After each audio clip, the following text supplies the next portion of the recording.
Hello students. और छोटी छोटी बारीक बातों को, ये कार्ल मार्क्स का पार्ट 3 पार्ट है और हम छोटी छोटी बारीक बातों को भी लेते हैं थॉट में, ताकि आपका नेट में कोई क्वेश्चन ना छूटे।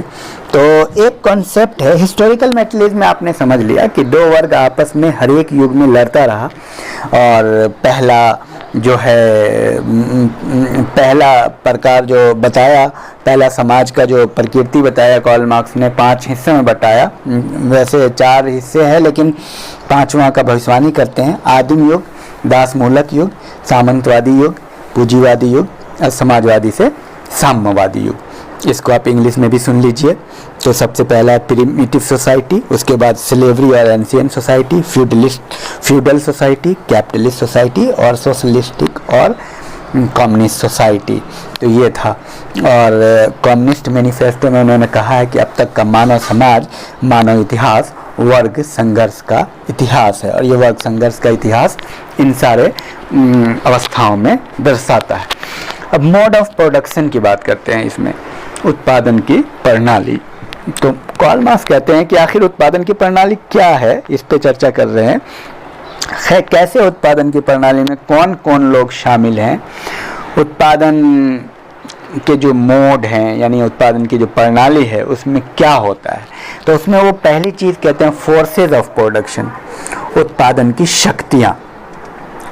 और दूसरा कहते हैं रिलेशन ऑफ प्रोडक्शन, उत्पादन के संबंध।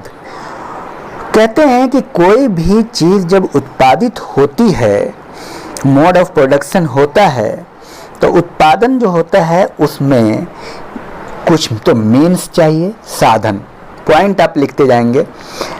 कुछ लेबर चाहिए, श्रम, लेबर पावर, श्रम शक्ति। तकनीकी आता है इसके अंदर, टेक्नोलॉजी। फोर्सेस में जैसे आप मशीन लगाते हैं, आप कारखाना लगाते हैं, ये फोर्सेज ऑफ प्रोडक्शन है। श्रमिक हैं, जितने भी साधन हैं वो सब फोर्सेज ऑफ प्रोडक्शन में आते हैं, उत्पादन की शक्तियों में।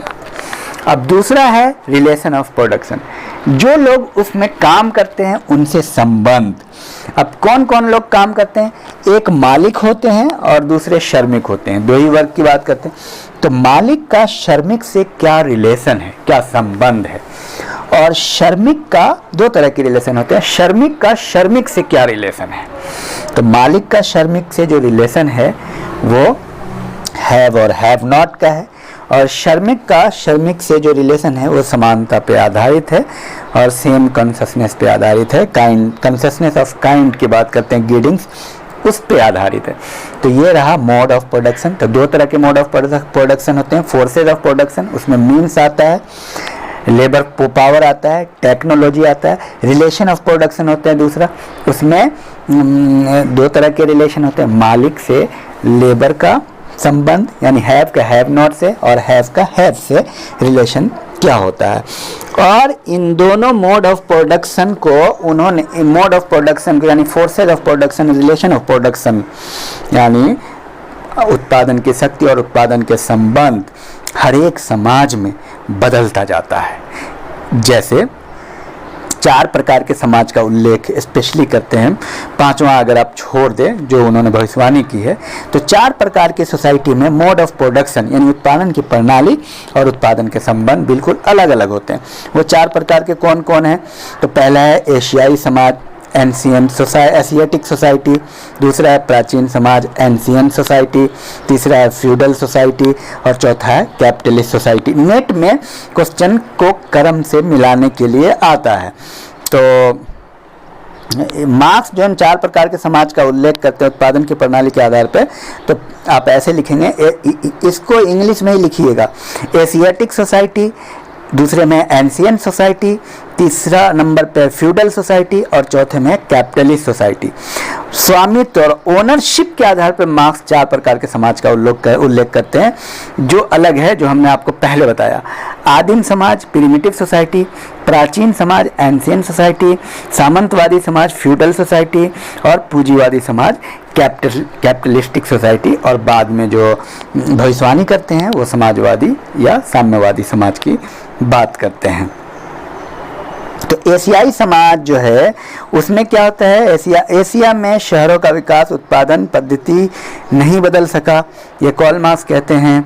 सामुदायिक स्वामित्व रही, व्यक्तित्व संपत्ति का अभाव रहा, एशिया में बहुत ज़्यादा मतलब कैपिटलिज्म ग्रो नहीं किया।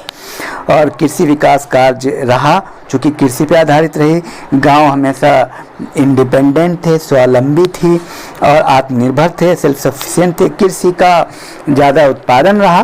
तो इसको कहते हैं एक्चुअली एशियाटिक सोसाइटी, जो आपने मोड ऑफ प्रोडक्शन के आधार पे देखा। Asiatic society, unsensitised society, feudal society और कैपिटलिस्ट सोसाइटी। तो ये रहा कुल मिलाकर के कार्ल मार्क्स का तीसरा पार्ट। और मैं आपको कुछ चलिए प्रश्न करता हूँ। उत्पादन की प्रणाली के आधार पर कार्ल मार्क्स के 4 प्रकार के समाज का वर्णन करें, और स्वामित्व के आधार पर कार्ल मार्क्स के 4 प्रकार के समाज का उल्लेख करें। स्वामित्व के आधार पर कार्ल मार्क्स के पहले प्रकार, समाज के पहले प्रकार कौन है? Thank you.